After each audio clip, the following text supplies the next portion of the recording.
Ladies and gentlemen, despite finishing third in the Premier League for Manchester United, there has still been a lot of ups and downs in terms of what can we take out of this season. Has this been a good season for Manchester United? Has it been a bad season for Manchester United? But one thing that has never been in doubt is that we've had a lot of players step up to the plate and arguably make their claim for the Player of the Year. That's something that I haven't talked about yet on this channel. Who will be Manchester United's Player of the Year? I waited for the Europa League to finish to do this video because I wanted to make sure, and I think I have my answer. But without further ado, let's get into it.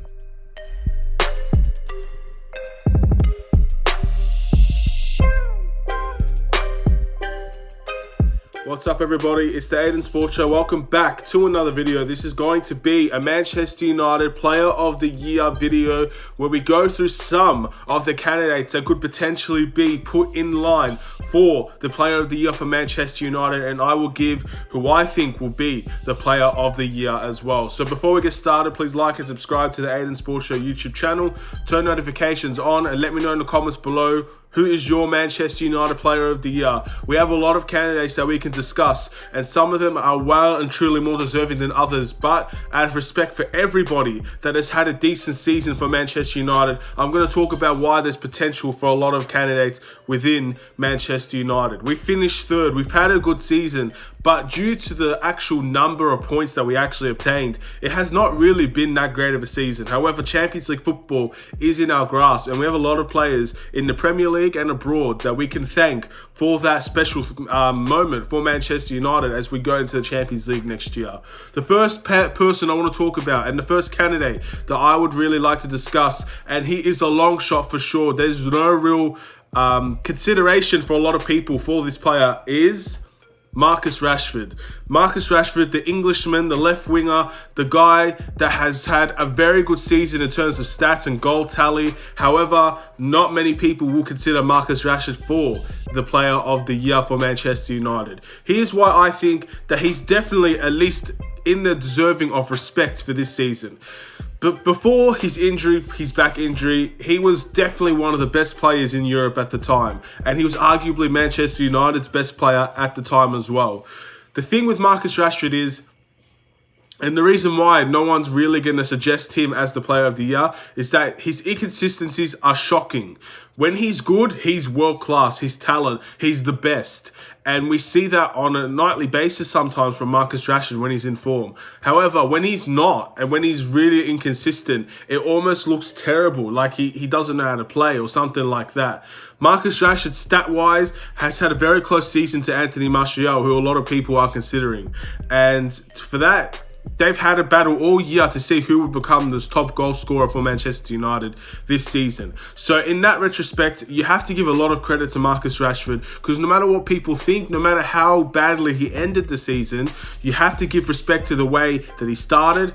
Also in the middle of the season as well, which is where he was at his very best, and that's why everyone gives him a lot of faith and confidence for next season, where he will come back better than ever. He will come back with a healthier squad, with Luke Shaw by his side. All these things we talk about with Manchester United, hopefully Marcus Rashford will be the one that steps up to the occasion the most. He's a leader. Honestly, he is a leader. He's one of the youngest leaders that we have in the club, and in my opinion, there is no reason why he can't be considered at least for Player of the Year. Chosen, that's a different story. There are a lot of other candidates, but at least he needs to be considered in the race for the Manchester United Player of the Year.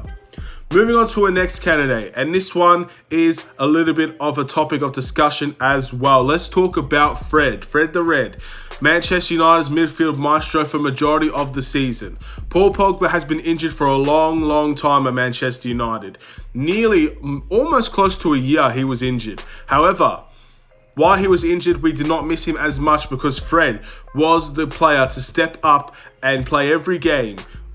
Whether it's Carabao Cup, FA Cup, Premier League, Europa League, Fred played them all because he was willing to do it. He stepped up to the occasion. He became that midfielder that we relied on. He became that midfielder that we depended on. He became that midfielder that Manchester United fans all loved and believed was extremely underrated and deserved all the praise in the world. And for a long period of time, everybody thought Fred was a shoo-in for Player of the Year. But of course, when the restart happened, Fred went to the bench. And in that retrospect, a lot of people lost faith in his Player of the Year candidacy for Manchester United. Now, he is probably, in my opinion, the second most likely player to get Player of the Year, in my opinion.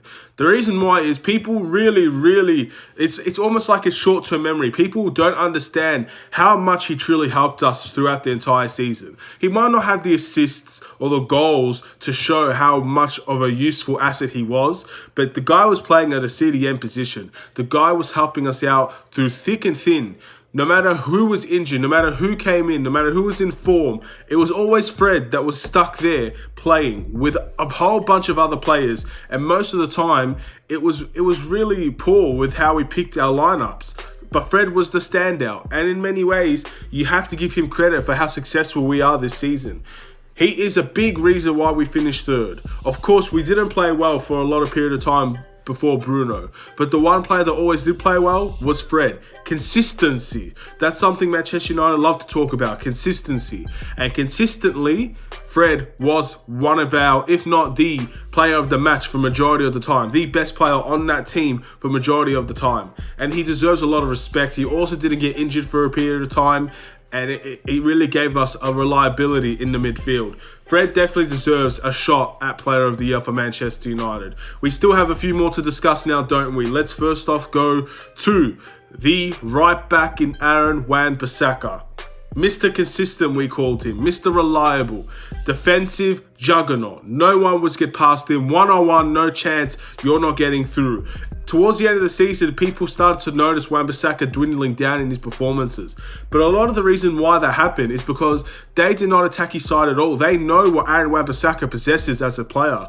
If they go down his side, it's very tough for them to go and get a cross-off, or for them to go and get a dribble past him, or for them to even go and get into the box. It was always Wan-Bissaka stopping everything. I believe, according to my knowledge, out of every single game this season, Aidan Wan-Bissaka has only received one penalty against him. And that one penalty was from a tackle. And this guy led the league in tackles. He has done tremendous things as that right back for Manchester United. Probably the best signing we've had in that summer window last season. Arguably, it's between Wan-Bissaka and Harry Maguire, and I don't think Harry Maguire has been that great. So Wan-Bissaka is that best signing of that summer, and in many ways he could be our Player of the Year. People need to realise that Wan-Bissaka is not an attacker. He doesn't get the stats to show how great he is. But of course, you have to look at a first season, especially from a player. He gets a lot of credit. And in my opinion, what makes it his own downfall is the end of the season. And of course, many people didn't come and attack his side, but he didn't really help himself in a lot of ways either. He looked very tired. He looked like he wasn't ready to finish the season. And in the end, it kind of cost him towards the end. And that's why I don't think he will win Player of the Year. But he's definitely a candidate. He's definitely someone that people should vote for. And in my opinion, if he stayed consistent, he would 100%, no question, be the Player of the Year. Now, let's talk about the next candidate. The striker that came from France that everybody said he had no chance, Anthony Martial. The striker. 23 goals, I believe, and 12 assists in 48 appearances. That's probably the best we've seen in a long time. I mean, we saw that from Lukaku, to be fair. I don't think we saw 12 assists, but we definitely saw a good chunk of goals. Zlatan did it for one season. But besides that, I think the last person that we had that was consistently doing this was Robin van Persie. Anthony Martial is no Robin van Persie. I'm not saying that. But what I am saying is he's far and away been our best attacking player this season. He's been better than Greenwood, despite Greenwood finally getting his chances late. He's been better than Rashford. And in my opinion, he is the most likely to get the Player of the Year. Now, there's still one more candidate that we do need to talk about, but we need to think of Anthony Martial as the future of Manchester United. All those people that said he wasn't a striker, all those pundits that said that he should not be playing at that number 9 position, he's better on the left, he can't score goals, he can't create opportunities, he doesn't work hard, he's lazy. All those people for the entire year, and they still continue to say it till this day, but through that entire year, everybody had to be sat down and had to keep their mouths shut and watch Martial succeed. And anybody that ever dared to confront him or say that he isn't a good striker for Manchester United would be only doing it when he had a bad game. And then the next game, they would say nothing about it. I love that. I love how Martial made the pundits look like fools. All of them, from Manchester United legends to Liverpool ex-players that were talking about Martial. In the end, reality bites, and Manchester United have a perfect striker under their belt, and he is one that we will have to look out for next season as well. He had 2 months injury. We need to remember that as well. He had 23 goals and 12 assists, and he was injured for 2 months of that season. That's a lot of games that he could have potentially added up his tally, maybe even get up to 26 goals or 27 goals. If we're lucky, I don't think that would have ever happened, but 30 goals. You know what I mean? So you need to think about all these things, man. And Marcus Rashford is the same. Marcus Rashford was injured for well over 2 months. That back injury kept him out for so long. If that never happened, Marcus Rashford could be sitting here having a 30-goal season. It could have happened, but in the end, we're never going to know. But the pundits have once again been shut up about Anthony Martial. And if Martial, who was my pick, by the way, for Player of the Year, if he ends up getting it for Manchester United, then all those pundits will have to look and will have to keep their mouth shut once again, as he's going to walk up and he's going to pick up that trophy. He's probably going to speak perfect English for all we know, and everybody's going to get sat down once again. Don't sleep on Martial. That's the message of this video. But finally, we do have another candidate to talk about. And this one will divide opinion for a lot of people because he hasn't been here that long. And his name is Bruno Fernandes. The Magnifico Bruno Fernandes, absolutely amazing, has come in from January, has absolutely taken the reins of Manchester United, has put us in a position where we were dead out of the top 4 race to finishing 3rd above teams like Leicester and Chelsea, who were in that race since the beginning. Manchester United and Bruno Fernandes have no doubts about how much they gel together. Bruno is a mentality, a leader that we have craved for Manchester United for a long time. And in the end, he brought us from fantastic to top 4. We weren't a bad team without Bruno Fernandes. I believe that. Yes, the numbers show that we were, but in many ways, it was basically the midfield that was lacking. Everywhere else, we were fine. But when we got that midfielder in, and that midfielder was Bruno Fernandes, we went from okay to good to top 3. The 3rd best team in England. And to be honest, that is not solely, but is definitely a big part of it, is Bruno Fernandes. Now, I don't care what anybody says about Bruno Fernandes.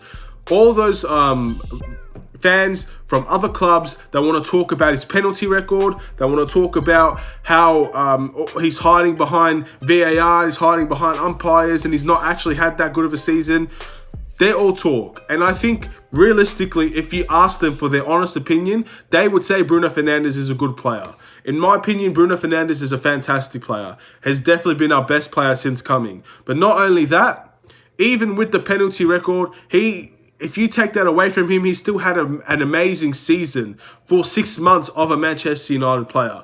People forget his assists, don't they? They don't even want to talk about the assist because it's not a penalty. They don't want to talk about his creativity because it's not a penalty. They don't want to talk about his goals, outfield goals, because it wasn't a penalty. They don't want to acknowledge those things because all they see to focus on is penalties. And in the end, look, rival fans can say whatever they like, but Manchester United fans know best. We watch our team day in and day out. We know what we see. And Bruno Fernandes has done way more than any rival fan could ever say that he did.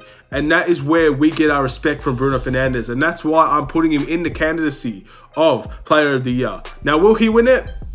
Honestly, I don't think he's going to win it. And the reason why I don't think he's going to win it, plain and simply, he has not been here long enough. He's only been here for 6 months. And for those 6 months, yes, the stats are fantastic. The stats are borderline insane. But 6 months to earn a Player of the Year award. It's the Player of the Year, not the Player of half a year. It's the Player of the Year. He just has not been here long enough to say that he will be the Player of the Year. But of course, that one will divide opinion. That's my opinion. I don't think Bruno will win Player of the Year.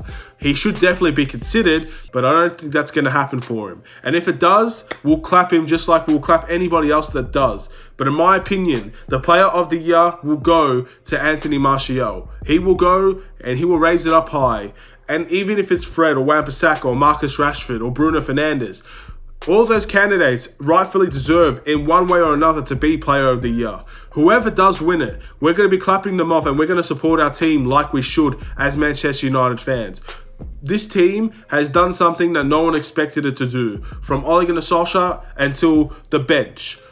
But in many ways, this is only the beginning and we hope to improve. But for right now, for this video, it's time to celebrate. It's time to acknowledge some of the players that are still here, that have been here and that have done well.